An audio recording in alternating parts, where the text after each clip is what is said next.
All right, happy Friday Eve. We are here once again, and yes, the ball is rolling. The ball is rolling with this whole Russia, everything related to it. But we'll get to that when we get to that. So first things first. Of course, I am Nick, out of God's long lost mitten, Michigan, and I'm here with the lovely Miss Monica. Yes, so lots of Russia coverage today, and then we also snuck in a couple of interesting articles about some of our local issues that we're facing in the Oh mitten. yes, yes, So I'm looking forward to talking about all of that. absolutely. Well, I mean, not much more to say beyond that. Let's dive right in. So the first story I've got comes to us from the Daily Mail.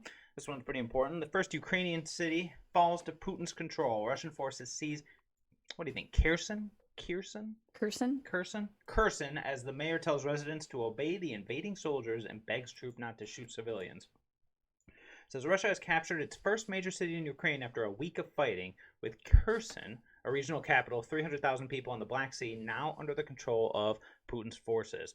The city's mayor said in an update around 1 a.m. that, quote, armed visitors had stormed a council meeting and imposed new rules, including a strict curfew, and urged citizens to follow them. That's bizarre. I seem to remember certain groups storming city councils across cities in America a couple years ago, but okay, that wasn't a big deal. Never mind. Forget about that.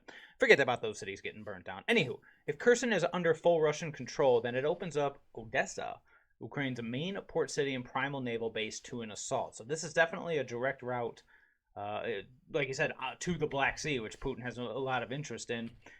At the same time, it says, meanwhile, Kharkiv, excuse me, Ukraine's two largest cities, remain under a heavy bombing campaign overnight, with missiles striking civilian areas, including a train station in the Ukrainian capital being used to evacuate people from the city and as a shelter for those who cannot or have chosen not to leave. Now, I'm going to pause right here.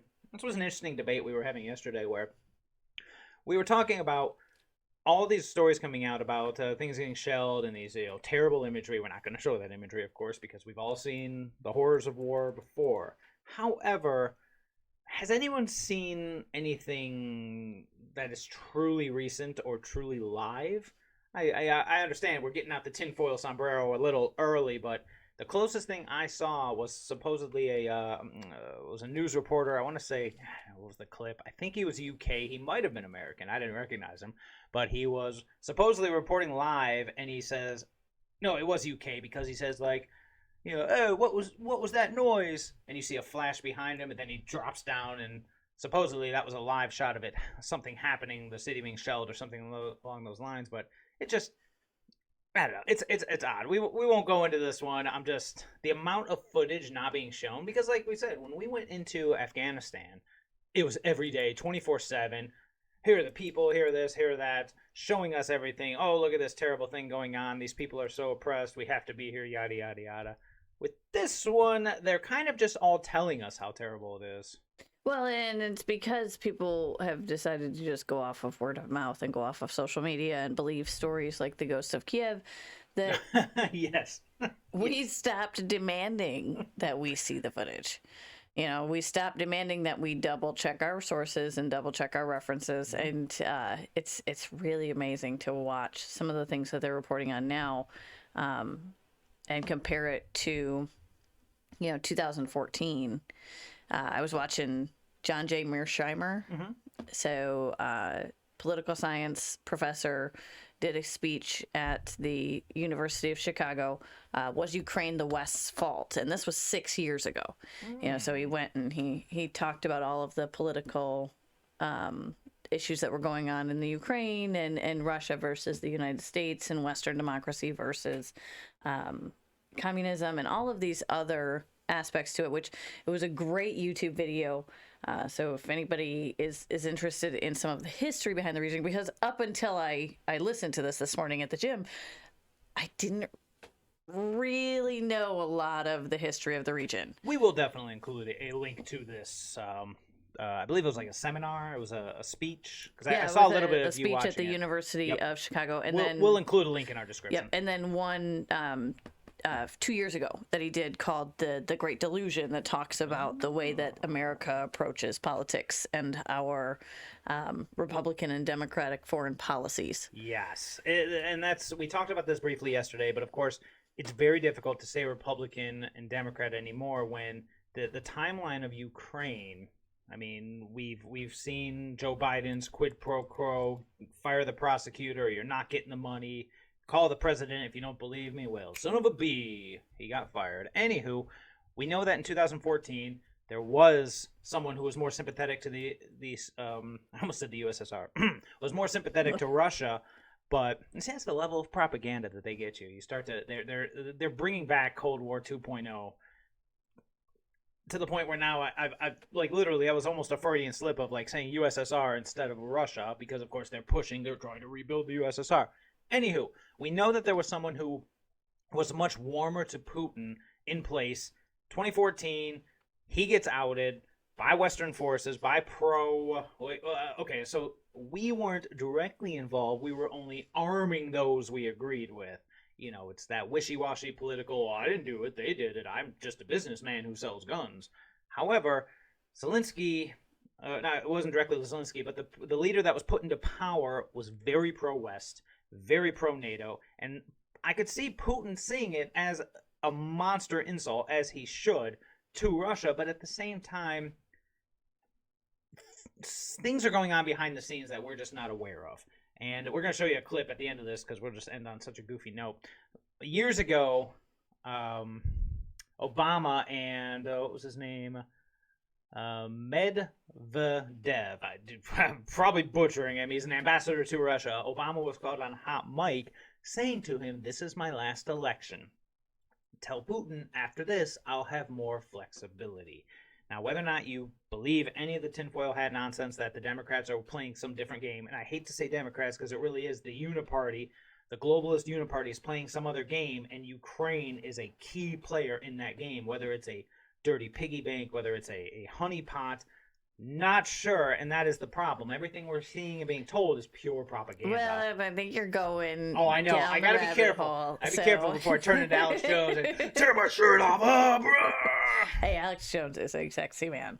But the thing that we're going into with this is, and here's the thing: you have two different sides to this when it comes to Russia and it comes to the United States, and obviously we want to spread democracy, right? That's the whole ideology behind the democracy, is that we can turn around and say, well, democracies we don't fight each other. Yeah, but we're not a democracy. Well, you know what I mean. We're a constitutional republic set up with democratic principles. Okay, but we're talking about the ideology behind a democratic state versus. versus. We shouldn't be spreading anything. Versus leadership. No, that's the problem with ideologies. Okay. Ideologies only exist and people only follow them because someone has spread it to you.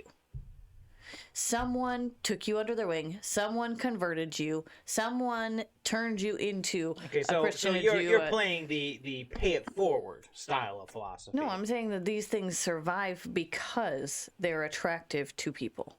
Okay, that's fair. You know, same thing with believing in your religion and fighting for your religion. That is your stance. You want everyone to have your stance because there would be no reason for you to fight with them. If that's how it is. If we had a world full of people who believed all of the same things, then individual liberty reigns because individual liberty is the collective. So it's one and the same. That is true. That is a good point. So, but then you have us playing games in Russia's backyard. You know, they're looking at how do they expand their economy? Well, they put in a pipeline. You know, they use their resources. Yeah, Nord Stream 2, I mean, Trump sanctioned it. Biden removed the sanctions. Whether it's appeasement or encouragement, we're not sure. But, and this will tie us to one of our articles, which I can bring up right here. Oh, it's actually the next one over. This is from Breitbart. Let me go ahead and pop this up. GOP Rep Jackson, the U.S. is buying Russian oil, which means we are financing efforts to, quote, kill Ukrainians. Ronnie Jackson from Texas emphasized the importance of sanctioning Russia's oil and gas. According to Jackson, the Biden administration has, quote, done a lot of things wrong, including failing to sanction Russia. He lamented that since the United States was still buying oil from Russia, I really want to say that again, still buying oil from Russia. So everything that's going on is essentially propaganda and saber-rattling, because at the end of the day, we're buying oil from Russia. President Biden, I'm not going to say we, President Biden shut down our pipeline that was being built, our energy independence, in order to buy and encourage Russia, whom he now is blaming for all the problems of the world, while still giving them our money in exchange for their oil. I'm sorry, we're just gonna tie that into the whole what's going on and why does it seem like certain powers that are doing the saber rattling aren't actually fully in it. Well, it's because they're so split, and the United States is so split at this point. Wow. We're dependent on oil for all of our energy. So we're dependent on oil. Where are we going to get that oil? You've got the people who believe that global warming is a thing, and we need to protect the environment, and we shouldn't be using oil, but they still do. Yeah, it's like, and it's a necessity. Anyone who has a Tesla or an electric car, it's like, hey, what powers the charging stations? Because if you know anything about electric cars, you know that the charging stations are literally powered by diesel at another location. Like, that's what the power. It's literally still fossil fuels. They even have portable generators that they have to carry in case their battery dies, powered by diesel fuel. I'm sorry, go on. Well, that's part of one of the things that we're doing so wrong and we're spreading ourselves so thin with is that we're turning around and we essentially have civil war on our hands. Because we have so many factions within the United States who are running on different platforms and who are trying to make their voices heard. But then we're going to go and we're going to try to influence another country and say, you have to be like us because we're the model country. And the U.S. didn't start doing this until that 90s post-Cold War, where we started to think, well, the wind's at our backs, we're ready to take off. You know, everything that we believe in is what we need to spread to these other countries. We need to make these smaller countries images of ourselves. I mean, that's the official reasoning. I mean, well, we're spreading we our obviously ideology. weren't doing that to Syria. We weren't doing that to Ukraine, at least beneath the surface, it would appear. But I see what you're saying. We've been doing that to Ukraine for a very long time. Like I said, there's a lot more that seems to be going on in Ukraine, Hunter Biden, that is crooked is a good word. No, it's more along the lines of a country who's approaching a civil war because of their different cultural beliefs. You've got one side of the country which swings very heavily towards Russian sentiment.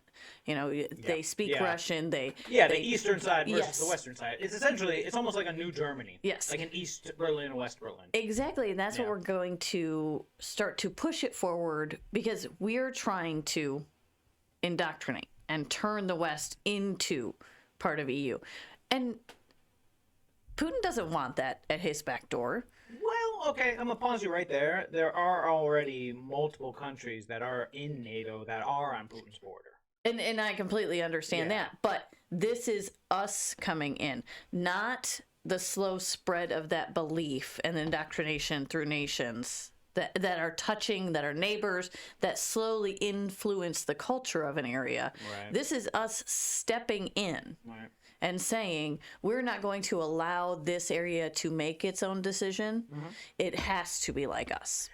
I'm just going to pause here 1 second. This wasn't in the original list of articles, so surprise! I actually just noticed it. It's from Breitbart. It actually was on the side of the GOP Rep Jackson article. Buttigieg, who is the czar of, I don't forget, the czar of, I'm trying to think of a PC way to say it. You know what? I'm not going to take the low-hanging fruit. Buttigieg on the Keystone Pipeline amid the Ukraine invasion. We don't want, quote, permanent solutions to short-term problems. Transportation Secretary Pete Buttigieg said Wednesday in NBC's 11th hour that to combat oil prices skyrocketing amid the Russian invasion of Ukraine, President Joe Biden did not want to authorize the Keystone Pipeline. According to Buttigieg, it would be, quote, galloping after permanent solutions to immediate short-term problems. Did he just acknowledge that if the Keystone Pipeline were open, we would have a permanent solution to a problem that is plaguing us, ergo rising gas prices? Yes, he would, but obviously inflation is getting to us. Obviously, inflation's going nuts. Exactly. People start investing invest in, I don't know, something that makes food. Because I did actually read this morning that the price of fertilizer is about to skyrocket, which is going to make food skyrocket. So, gardening's great. Buy a pig. I mean, is it not sad that now A cow, the perhaps? administration has actually made crap cost more? I feel like crap doesn't do it justice, but we are keeping it PG here. We go PG, but we're spreading ideologies. We're turning around and making the same mistakes that we did previously. You mean when you say previously? I'm gonna hop over to a Jen Psaki article. When you say previously, the last time that Joe Biden had anything to do, last time that Joe Biden was in the Oval Office, yes. and to quote Jen Psaki, I was at the State Department. The president was the vice president the last time Russia invaded Ukraine. This is a pattern of horror from this president, from President Putin, and from the cronies around him. I think the only pattern is when there is weak leadership, weak, feckless Democrat leadership. And, I'm not even going to say it. I'm going to say weak uniparty leadership. Yes, tyrants around the world will go, nothing's stopping me now. So, yes, there is a pattern here, and the pattern seems to be revolving around Obama and Biden. Because that's when this really started. You could argue it started before that, but it really ramped up under Obama, and now Biden's job is to continue Obama's legacy in the worst way possible. Well, and I think it has more to do with ideologies than specific connections to people. Mm-hmm. So yes, Joe Biden was in the office last time we had an issue with this, and it's because of the way they're thinking and the YouTube video of the Great Delusion. Yep. And the was Ukraine the West's fault with Mersheimer discussed this specifically. It talked about how you have this East and West mentality. Mm-hmm. Well, Cuban Missile Crisis. We don't want missiles in our backyard.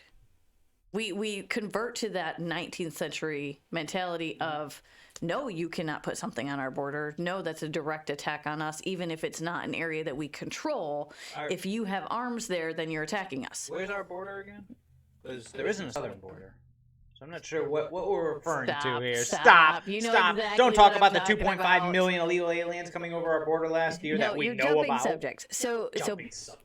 when we're talking about them putting arms in the Western Hemisphere, we get very up in arms about that. But we expect them to be understanding and know, well, even if we're increasing our influence in this area, we're not necessarily going to attack you. You come to the 21st century. But isn't that the same thing we said to them?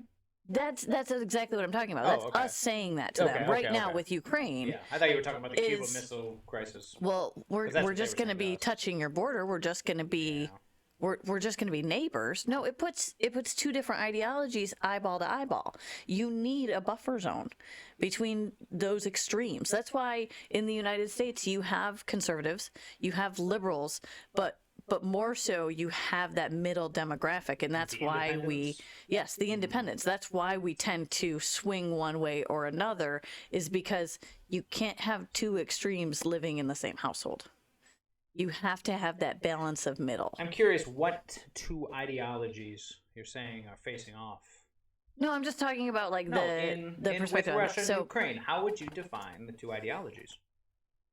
I'm not talking. So the Western philosophy of we vote, we have a democracy, and I'm not going into. Putin was elected by a democracy. I'm not going into the millions of other ways that we can look at structuring government, because that's not what I'm talking about. I'm talking about the theory of you're either going to force someone to convert, or you're going to slowly allow them to come to that conclusion themselves. Again, I'm just confused because Putin was elected. He is president. That's what I'm saying. We are the ones who are forcing people to convert. Okay. He's the one who is slowly trying, up until recently. Up until recently, right. Was slowly trying to convert. That's why they had these extremist areas who sympathized with Russia and who wanted to break away and become Russian. And then it got to the point where, because we're forcing policy to an area that doesn't believe the same thing that we do, he stepped in and said, stop. And now we're saying, well, and he stepped in and said, stop, but he also stepped in and said, rather than you guys having a stronghold, I will burn this country to the ground.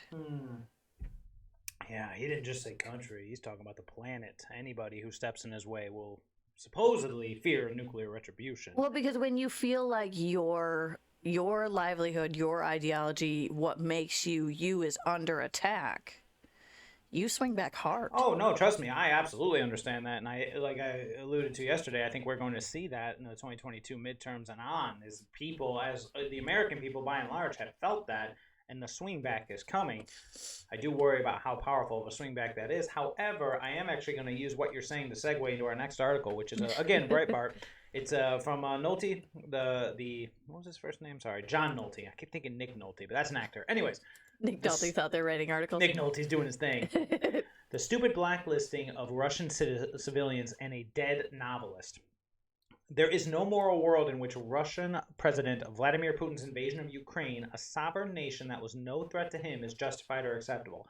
In fact, Ukraine was so not a threat to Russia, Ukraine denuclearized in 1994. In exchange, Russia agreed to safeguard Ukraine's security. Excuse me. Where do you see? Where is it? Okay, here we go. Watching the response of keyboard generals out to prove their purity is like watching George Costanza push little kids out of the way to get to the fire exit. These idiots tried to blacklist a Russian novelist. I am not even going to type that name. Fyodor?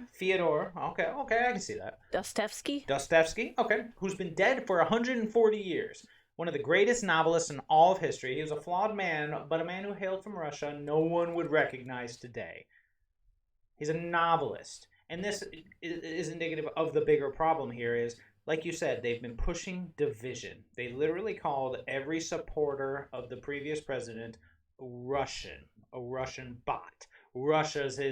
He's Putin's puppet. All this nonsense, nothing but projection, because at the same time, who was working with Russia? Well, if you believe the filings of the Durham report, Hillary Clinton's campaign was the one hiring Russians to spy on the president even when he was in office. That's official. That's not tinfoil hat. Those are official documents that have been filed. Anywho, it's all projection. They have worked to divide to the point where now anyone who criticizes the administration is pro-Putin, and therefore anyone who is still clinging to this idea, this ancient idea from 2 years ago that we are capable of being energy independent, we are capable of securing our borders, and we are capable of being the best that we could be, as either a terrible slur involving white supremacy or, like I said, pro-Putin. We're all Putin's puppets unless we follow lock and step with Joe Biden, to the point where the mentality of us versus them has spread so far that, like this article insinuates, they are blacklisting people of a certain descent. I just read an article earlier about Canada, and I hope it's not the entire country, but particular high schools were kicking and not allowing people to join hockey teams because they were of Russian descent. Like, the memo has arrived. COVID out, all this crap out. Now it's us versus Russia, which again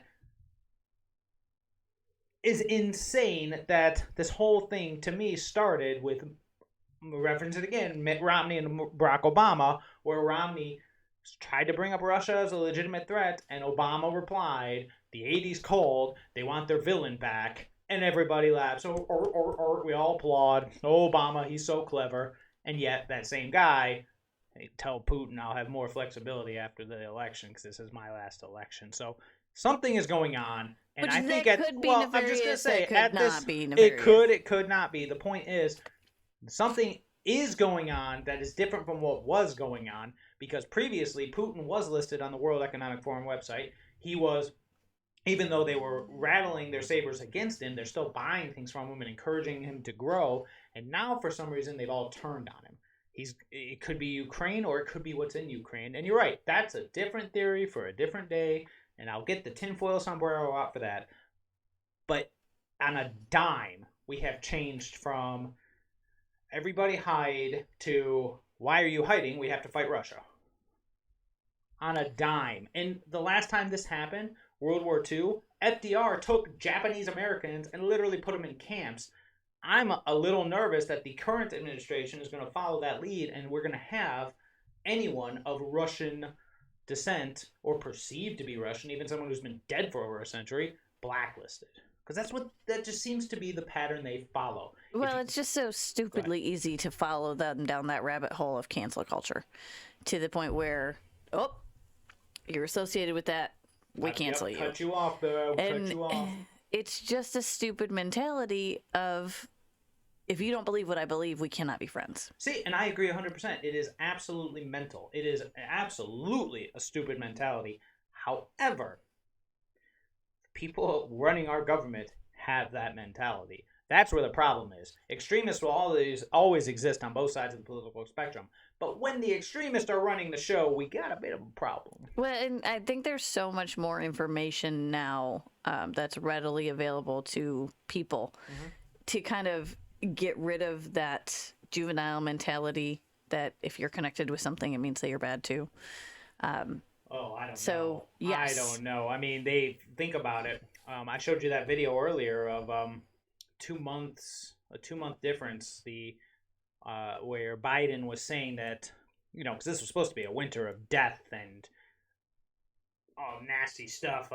And Biden literally said that this is a pandemic of the unvaccinated. It is the fault of the unvaccinated. And then a month later, or 2 months, because it was January to March. So two months later, on the State of the Union, he says, take your mask off. We need to unite as Americans. Yeah, now you just spent 2 years vilifying anyone who didn't follow you, getting them fired from jobs and getting them removed from society. Cancel culture is at the top. He had to play into that narrative. What because narrative? If he didn't, he wasn't going to get elected. What narrative? The idea that he could pin one side against another. But he was already elected at that point. No, I'm talking about, he had to keep doing that to keep his supporters. He had to keep doing that to drum up headlines. Did you watch the same State of the Union I did? We have a party of people who are now turning the story because the American people have turned to them and said, we're over it. Yes. Stop saying the same thing on repeat. But that's just it. They have not listened to us. The people saying, we're over it, we need to move on. The Florida, the Texas, the South Dakotas of the world who have been saying, we already moved on. What he's doing is, it all comes down to poll numbers. They saw they were going to get slaughtered. They're up to 31, I believe, Democrats that are retiring, not running for re-election. Okay, but we need to get to the point where we move past them. It doesn't have to be a we're back together with the Democrats moment. Past them when they're not only in charge, but leading the division. See, but that's why things have turned, is because we have. Because conservatives because we became ungovernable. We as the American people said, you know what? No. I'm not going to put this mask on. I'm not going to go here. Well, it's the same thing that I was talking about before, where you have the ideology that either you're going to force someone to believe what you believe, or you're going to make your argument and make your case and maintain a relationship. So you have that. You have to follow my directive, or I want you to follow my directive. And it's just the normal course of human behavior. This is something that we study in management. When you're managing a restaurant, when you're managing an office, we've all seen the guy with the what is it? Office Space. Oh, yes. Classic. With his little cup, and he's out there telling people what to do. Yeah, I'm going to need those TPS reports. Oh, yeah. Exactly. Oh, yeah. I'm glad that you're doing the job, but nobody wants to follow you. I can't remember his name all of a sudden. It's such an iconic role. I know. It's going to pop in my head after we're done.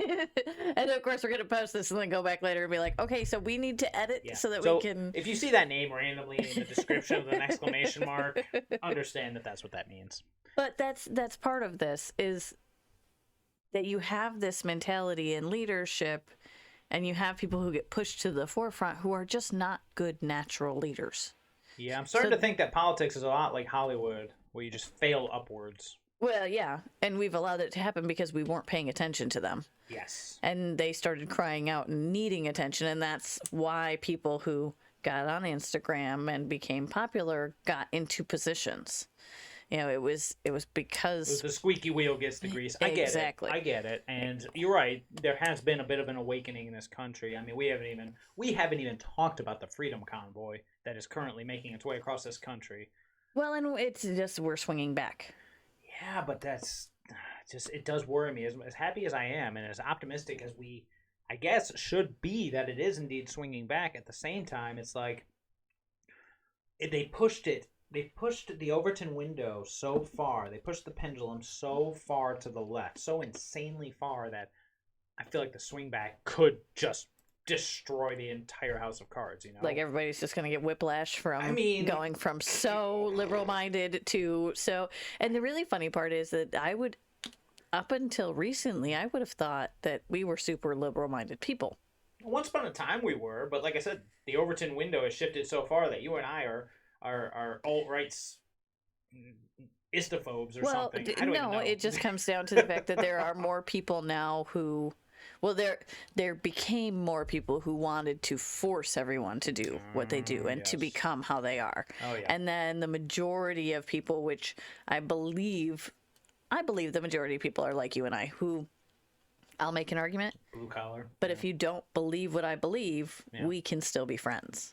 Well, yes, of course. I mean, the biggest thing that we've lost as a society is definitely open debate. We've lost the ability to, I disagree, let's agree to disagree. You want to go get a drink? Yeah, it was fun. That's it. That's what we've missed. Now it is, you are my enemy, and I'm not talking about everybody, but people will know who I'm talking about. You are my enemy, and you must be destroyed. You must be fired. You must be removed from every media. No one must be allowed to hear you. And the only thing that proves, well, of course, the classical saying by the scholar Tyrion Lannister, if you cut out a man's tongue, you're not proving him a liar, you're just showing the world you're scared of what he might say. Something like that. I probably messed it up, but it's pretty close to that. I think he probably said it better. I mean, I'm no Tyrion Lannister, so. Although, we're talking about this situation with Biden, we're talking about things supposedly going on behind the scenes. My next article, I'm actually, and this was an odd one at first, but the way I can tie it in is, during the State of the Union address, Biden was completely panned for saying Uranians. We made fun of him, we saw it, I stand with the Urania. It was hilarious, but a lot of people noted, well, why would he, aside from just being mentally disabled, why would he randomly reference, theoretically, the Iranians? Well, from Breitbart, alarm bells sound over Biden's reported giveaways to Iran.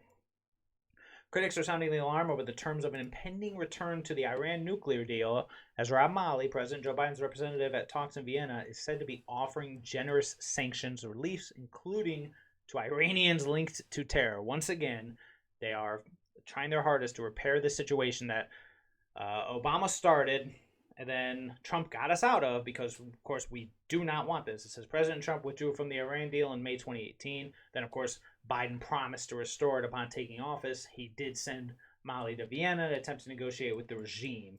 Now, Iran has been stalling because Malley keeps offering more and more concessions, basically. I mean, Obama flew Iran, $1.5 billion of cash? It was probably more than that, actually. $1.5 billion of cash on a pallet in the middle of the night. They have bent over backwards to appease Iran. And I think this is all going on. Everything that's going on with Ukraine and Russia, in a sense, is a bit of a smokescreen. Now, granted, that's nothing new for government. They're always working on crap behind the scenes.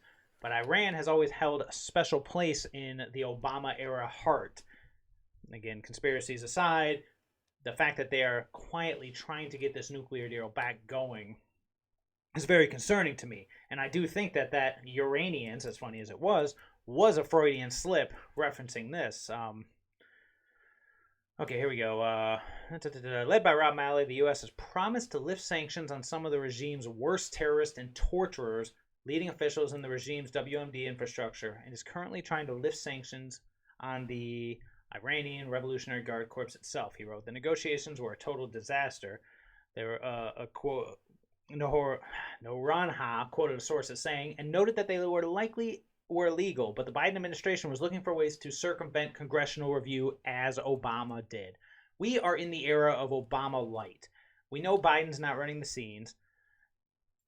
I'm not going to, there is that rabbit hole. If you're aware of it, when Trump was president, Obama did buy a mansion in D.C. and claimed he was setting it up as the, what do you call it? The spot of resistance or something. You don't remember this? any of this. So supposedly, while everything was going on, Obama and there were top Democratic officials, top White House officials were seen going to this location.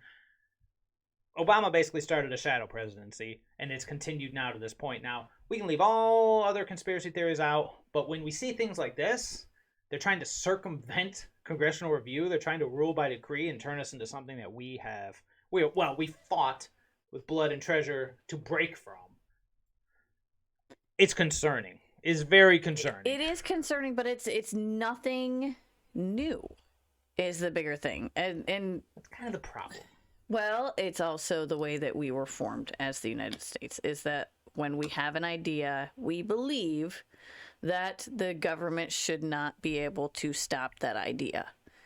The government should not be this big overarching thing that controls our everyday lives and what we want to do. Of course not. That's the libertarians in us saying that. We need less government, not government circumventing the checks and balances put in place by the founding fathers. But the reason that they're trying to circumvent those is because they believe that it's a government that's holding these laws over their head. So I get why they're doing that, but you have to work within the system that you have created. Otherwise, you're trying to take down that system. So they're trying to be a part and lead a system that they don't understand and that they cannot maintain control of because they're not good leaders. That is so fair. They're cheating because they're not good leaders. They can't get the backing that they need, and they haven't realized that they're not good leaders. So they're standing there with their coffee cup asking for the TPS reports, and we're strolling right by going, yeah, maybe I'll do that later. Well, I understand that, but then when you stroll right by and they say, get Iran on the phone. Yeah, but look what happens, though. So in that movie, for reference, the guy who strolls right by, what happens to him? He lives a carefree life and eventually quits and becomes a construction worker. But when he stops caring about the authority, he becomes the authority. Oh, that's true. They move him up in a position of power. They think he's underutilized. That's how our political offices work. That's a good point. You're right. They promoted the crap out of him because they thought he wasn't being directly challenged enough. You're right. Because bad managers will turn around and promote good leaders, but the majority of the time, by the time they do that, the leader has said F you to everything they believe in. That's fair. That's fair. They want stooges, not leaders. Yes. And it's a really, really horrible cycle that has gotten way out of control. I know that we can talk about the backwards dealings and making money. I thought you were going to say the World Economic Forum and Klaus Schwab. Exactly. I thought that's where you were going with it. Well, that's going down the rabbit hole. So you can look at it as two different ways. I can bring up video of him bragging about installing people into government around the world, including Trudeau, including Macron, including our own government. He's literally on video. But that's exactly what we want to do. Oh, you're saying the Germans are better at it than we are? I mean, maybe they are. Or maybe we're working for them. Or maybe we're all just trying to get other people to believe our points. Have you heard the North Korea theory? No. North Korea, apparently, I'm not going to say apparently, but they, of course, don't have electricity. They don't know anything about the outside world. Everything fed to them is fed to them through state propaganda. Their lives are controlled, yada, yada, yada. There's this crazy, and we're talking flat world crazy, in conspiracy theory that this is beyond. This is my house is made of tinfoil. This isn't even a sombrero. Supposedly we're essentially North Korea. We're being fed absolute nonsense, even to the point where what Putin's saying when they're showing him a video with subtitles or translators, 100% wrong. Literally every detail being fed to us is curated and is not reflective of anything in the reality. We have to stop, like I said. So obviously, like a Matrix type where's theory. the live video? Where are the sit downs? Yeah, we have better technology than we did 20 years ago when they showed us every freaking second in Afghanistan. Exactly. And now you're talking about, like, watch the UN Security Councils, watch all of these things, watch the Psaki press conferences. God, I don't want to. Yeah. I hate Jen Psaki. You Go do on. have to see those things You so have that you to, can. and then you can tell me about it. I am not TLDRing for you. And when it comes to Jen Psaki. Okay. But there's a lot of different things that we as Americans need to realize. Remember when you and I moved down to North Carolina? Mm-hmm. And the big thing then was we're moving from Michigan and we're moving down to what we thought was a way more conservative area. Well, technically, Johnston County. Oh, wait, you were talking about. Oh, we moved to Cary. Moved to Raleigh. Yes, you're right. Raleigh, yes. Raleigh was it what you expected for the South? For the South, no. It wasn't until 2 moves later. Well, technically 1 move later, because Clayton was a little bit closer, but definitely the final move to Selma was where it really was. Oh, this is what I'm supposed to be looking for. Well, and Johnston County is way more Republican based and it's way more conservative, but It's cow country. it also has a large amount of socioeconomic Refugees? programs Oh, okay. put in place Yes. that are being used to convert it to the Democratic thinking. Yeah, isn't that interesting? Remember that council member you were running against whose big thing was like, what was it? Affordable housing. Thank you. God, I kept thinking affirmative action. I'm like, no, it's a housing one. Section 9 or yeah. Section 8 or whatever it is, the free housing that just tears up value of the entire area. And Brings for it to a bleeding slum. heartstrings, it's a great idea. When you Oh, of look at course. areas and you're like, well, look at this county, they're so poor. Well, what can we do? You know we what? can make better houses more affordable for That them. is the bigotry of low expectations. It is. It is something Democrats just parade around. It and is, no one but ever it's calls them also on it. it's also that Western mentality of the way I live is the way you should live. And you and I moved back up here, Yep. and there's a lot of people in larger areas who will frown upon the town that we live in and say, "Oh, well, it's just a little tiny town." Has there been anything that we have needed Needed as far as what? as far as comforts? Oh, no. Actually, my only complaint, this is literally the only complaint. I'm an avid moviegoer, or at least I used to be prior to the world shutting down. And the one thing we don't have is a movie theater. There is a theater about 15 minutes south, and it is, I love this. It is literally, you walk through the door, you turn, there's the guy with the popcorn machine and the concessions and selling you the ticket, and then you turn and there's the theater. The theater. The one theater. You get your just walk- popcorn and you just walk through the doors, in there and there it sit is. down. Yes, there's no hallway leading down No, anywhere. That's There's literally one it, show. Literally it. That's the only thing I got. It's one show. You only get to watch the one movie that they're Yep. showing. One movie every 2 weeks. And a lot of people would say that that's limiting, but when you look at the amount of forms of entertainment here and getting outside, It's all outdoor based. It is all outdoor based. It's all interactive with people more so than relying on the internet, relying on the social media, relying on Hollywood to come out with the next thing for you to guzzle down and watch, like true. streaming Netflix for 12 hours a day. So No, I get it. No, absolutely. the Western mentality of this crazy, I own a bunch of stuff and I watch Netflix all the time. You frown upon people who don't have that. Oh yeah. It's worse than that. It's worse than just frowning upon it. I was telling you about that idiot who a couple years back during Trump's presidency, he tweeted out a picture. He was flying into Chicago and he tweeted out a picture of flying over the farms, and it was just pure disgust. Who would want to live in this cow country flyover crap? And that's the mentality of people who live in cities. Also, we saw that pretty funny thing where they asked that girl. They said, "Okay, well, you don't like blue collar people. Where do you think the food comes from?" And she goes, "The grocery store, duh." And the guy just stared at her like, "That's it, huh? It just magically appears at the grocery store." Yes. They've been fostering this environment of pure, I mean, for lack of better words, it's ignorance. Pure ignorance about how the world works, and that's what they want. They want the people to just be the sheeple, follow what we say, Ukraine bad, COVID bad, this, that, do this, do that, and they just, yes, sir, we will do it. Well, because we fostered a culture around the idea that we're consumers. Yes. We have not produced anything in a very long time. Like, not anything substantial, not Nothing anything new. aside from entertainment. That's true. Which, again, we turn around and we are the biggest consumers of entertainment. So we're rotting from the inside out, and we need to go back to the idea that, okay, entertainment's great. Entertainment is great. It's great. It's wonderful.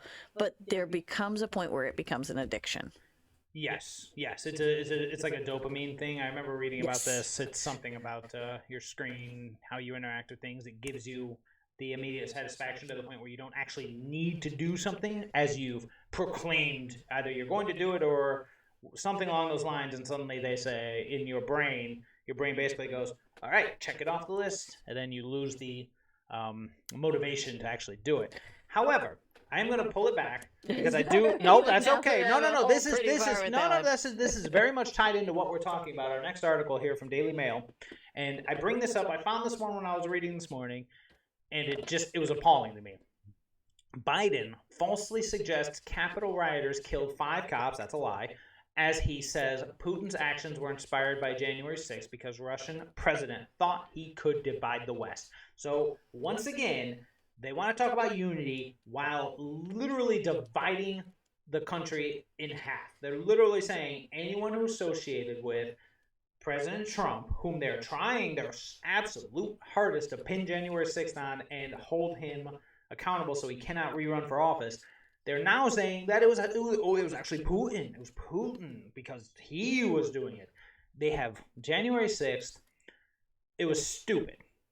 That all it was. It was essentially a stupid trap where people had the doors open for them. They were allowed to walk in. Some people were violent, but as more information is coming out, the people that were violent seem to have ties to Black Lives Matter and Antifa, which any Trump supporter will tell you, I ain't all about that. However, for him to come out and say, while pushing his anti-Russia, pro-Ukraine agenda, that not only was he lying about what happened with the 5 cops, as I recall, one of them died from a stroke, 4 of them after January 6th were ruled suicides. I'll let you think about that one.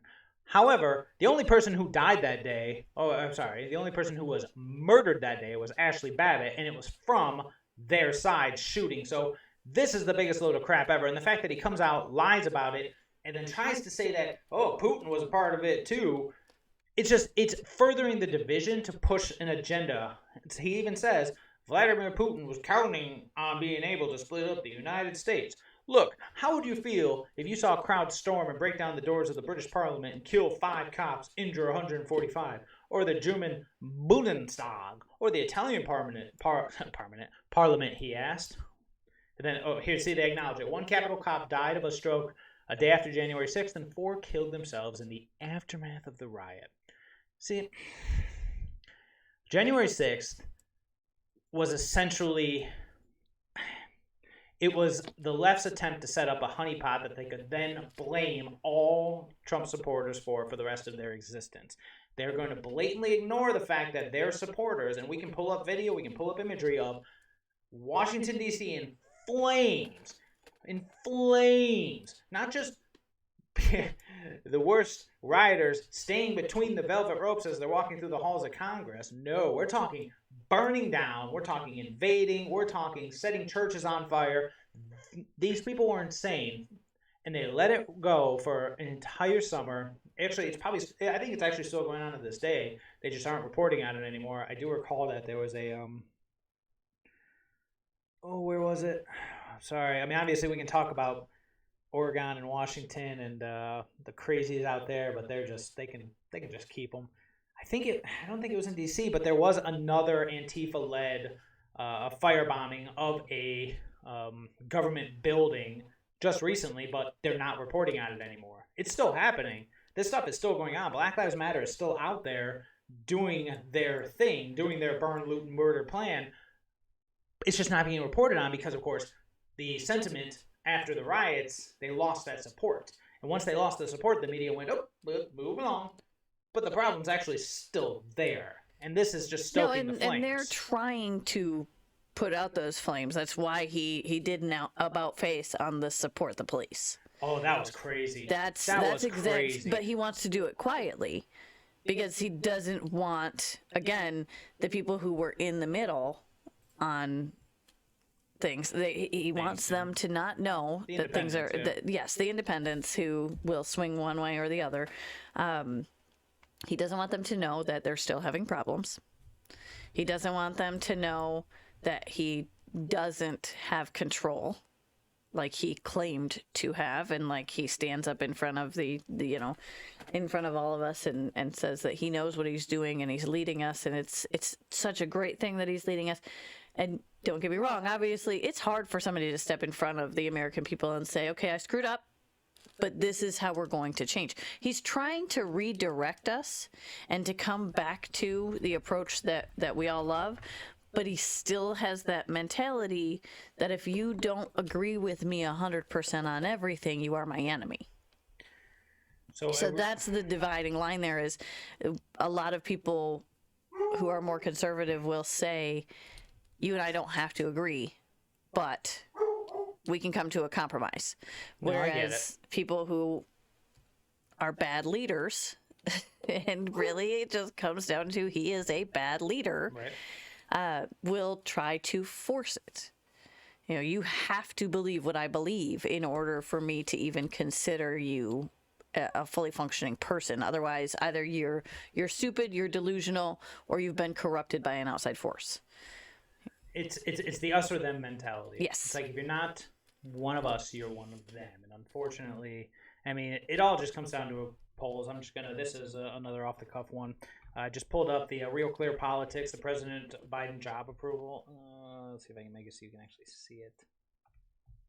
Let's see. How's that? Oh, there we go. Okay, so yeah, he's got.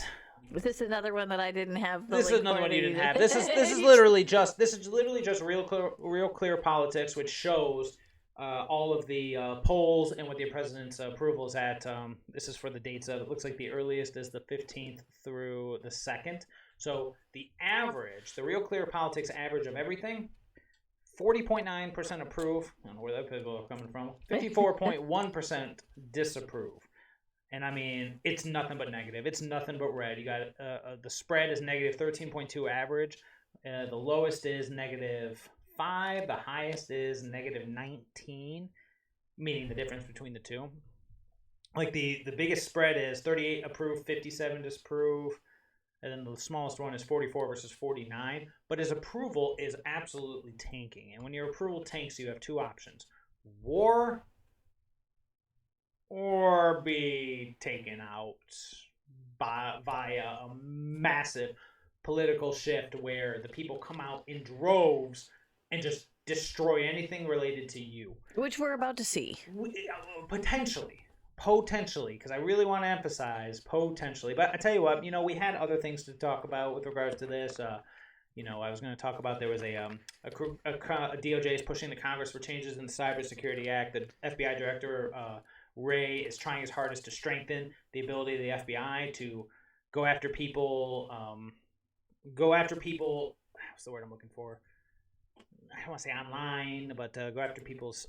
Cybersecurity is a smokescreen for we want to control the electronic records of everything, including bank accounts, all that stuff, to the point where, like in Canada, if you don't agree with the government, oh, hey, look at that, your bank account's frozen. Oh, gee, what are you going to do now, buddy? They want that here, and they're silently pushing for it. This article's from 2 hours ago, by the way. But well, this goes along with, you remember the bank account thing that they released last fall? Mm-hmm. Once Biden was in office, they want to now monitor any accounts that have transactions, right. Any transaction over 600? I think it was like 500 or 600, yeah.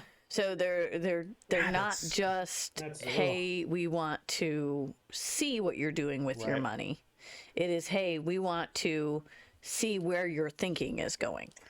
And it's like, I really just want to say, hey, you first. can I see Nancy Pelosi's bank account information? We already have people getting literally rich over tracking her stock picks. Well, and that's like all of this boils down to the Russell Brand video that we watched the other day, where he talked about the electronic monitoring. Yes. And it comes down to they want to know everything, because I think at the top there's this mentality that people are neat and tidy and organized, and you can fit them into all of these little vials, all these little categories. This is a group of conservatives.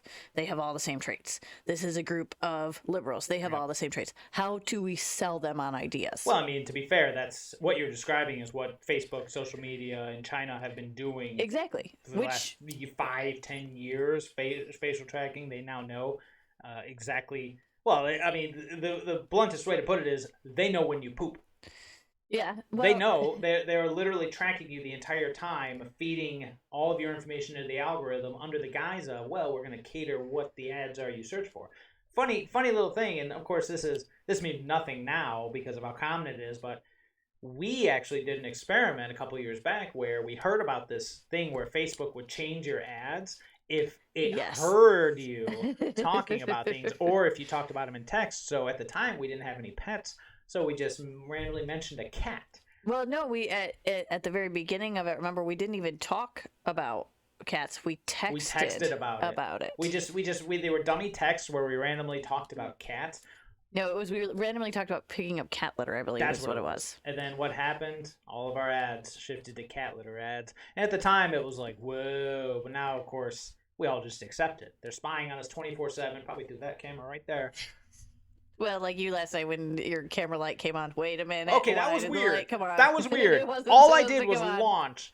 So my camera has a little blue light when it's actually being utilized. When it's on, when it's being utilized, that little blue light is on.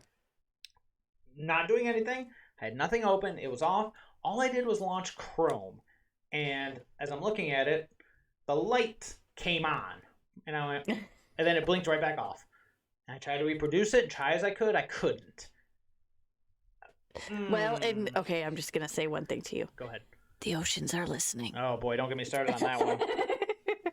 MK Ultra, people, look into it. That's all I got to say. So let's, you know what, it is, since we only do our show Monday through Thursday, it's technically our Friday, hence, I mean, it's everyone else's Friday Eve. Well, we're going a little long. We're not going a little long, but I do want to end on a potentially entertaining note. And so I want to bring up a little local article that Ms. Monica sent me. Do you want to take the reins on this one about this spongy moth? Oh, it goes back to the idea that we all have to conform to one mentality because it might hurt someone's feelings. Spongy moth becomes new name for invasive pest ending long-time slur use.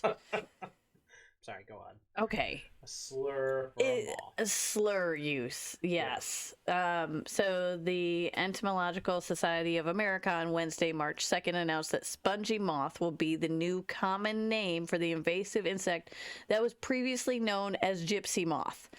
The change comes as part of the efforts to end the use of common insect species names that are derogatory, contain wrong geographic references, or that disregard what native communities call the insect. No, Michigan.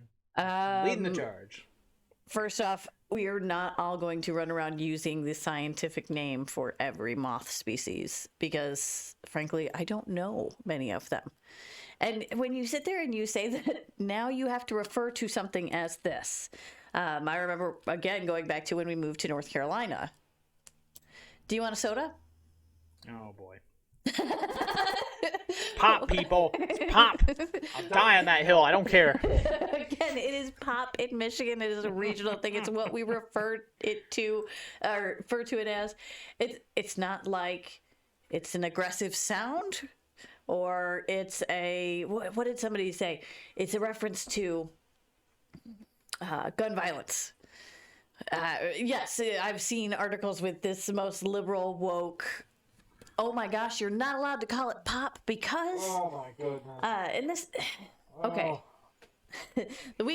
This week's name change was to end the longtime use of the derogatory term for Roma or Romanian people, a nomadic Indo-Aryan ethnic group with historical diaspora across Europe, Northern Africa, and the Middle East. All right. I mean, okay, so first off, so saying something along the lines of, hey there, Jimmy, did you see that that gypsy moth over there? It was really cute. Well, and that's the thing is that the first part of this article doesn't even mention the fact that it is the gypsy moth. Well, it says in the second paragraph, previously known as the gypsy moth. Ethnic slur. It says right there. I mean, granted, they didn't put caps. They didn't put captions. Nope. What am I thinking of? They didn't put. I'm blanking. Quotations. Thank you. Wow, that was hard. Anyways, they didn't put the quotation marks around it. They didn't italicize it. They didn't put asterisks in the middle of it. So, like, this is indicative of people who just don't have anything enough to do, so they have to find ways to be triggered. And you know and that be their argument outraged. is going to be that language changes all the time, and we need to adapt our language to our surroundings. They've been saying that for years. But forcing people to change the name on something that they've learned since they were kids is like trying to get my grandmother to stop calling the sliding door a door wall. You know, it's a door wall to her. It's a generational thing. It is. Yeah. And I will call it a sliding door because that's what I more commonly heard it as. But this is a whole nother level of stupidity. Oh, yeah. The fact that we have now, and think about just the economic impact of something like this. Well, you know what? I think we have an actual real-world example. I believe that they messed up the dams in northern Michigan because of a freshwater... a mussel, I believe, right? A freshwater mussel. So they overclocked the dams, claiming they were protecting the mussel. The dams essentially failed, flooded towns, destroyed lakes, and now, like, what was, when you're driving over a bridge over certain lakes, it's really creepy. There's no water. You just see, like, now the trees and things have started growing with the mini lakes and rivers around them, and this is where woke thinking gets you. Well, in that wasn't necessarily just because of the woke thinking. That had to do a lot with the fact that an individual owned a dam and they were allowed to run it how they saw fit, which they saw fit to not maintain it.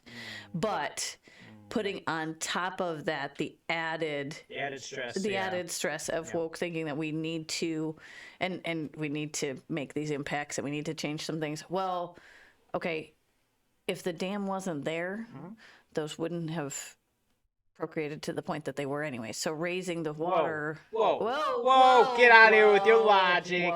Get out of here with your nonsense. Surely something had to change. And neither of us are environmentalists, so we, specifics on the case. We're not experts in any of this. Let's make sure that we make that disclaimer. When you hire people without vetting, when you hire people based on check marks, put them in positions of power because you like their ideology and share it with them, and when they're not properly vetted, this happens. You're right. We could blame the private owner, but the private owner didn't cause the problem. The problem was put on him, which then started a domino effect. No, this is what happens when people vote without being informed. That is so true. This is what happens when people in a specific area vote on someone either based on the fact that they knew their grandparents, or they're somebody's cousin. Well, I mean, it doesn't always have to be a relationship. It has to do with tribalism. It has to do with you're connected to a certain It's individual. like people who vote straight one way or the other on a ticket without even knowing who they're voting for. Yeah, exactly. Yeah. But tribalism started with the idea of the family. Okay, fair. So, your caveman family took over this caveman family. I understand. I just don't think it quite holds as much water now, but I do see what you're saying. It doesn't, but the connections. I'm not necessarily saying genetic connections, but connections to each other. And without having a conversation with that person or even looking up what their platform is. Yes. And we have too many politicians nowadays. There was somebody on Timcast the other day, and I can't remember who it was, where he actually put his positions on his website. Yes. And he said, I don't remember who he was either, but that was very interesting. Yes, so it was a couple weeks ago, right? Yeah, they asked him. They said, where can we find your policies and anything like that? Yes. He said, it's literally all spelled out on the front page of my campaign website. And a lot of politicians will not do that because they don't want to commit to what they're saying. Not. Okay, well, if you're not willing to put your information out there on what you're going to do and what your plan is, then why would I vote for you? That is that is the mentality of a thinking person. But we have this pressure on Americans that you have to vote. Well, the good news is, good and bad news, I guess I should say. Just to let you know, people, you don't have to vote. If you were going to vote for Joe Biden next term, you don't have to vote. You can should stay vote. Home. It's your greatest and most sacred right.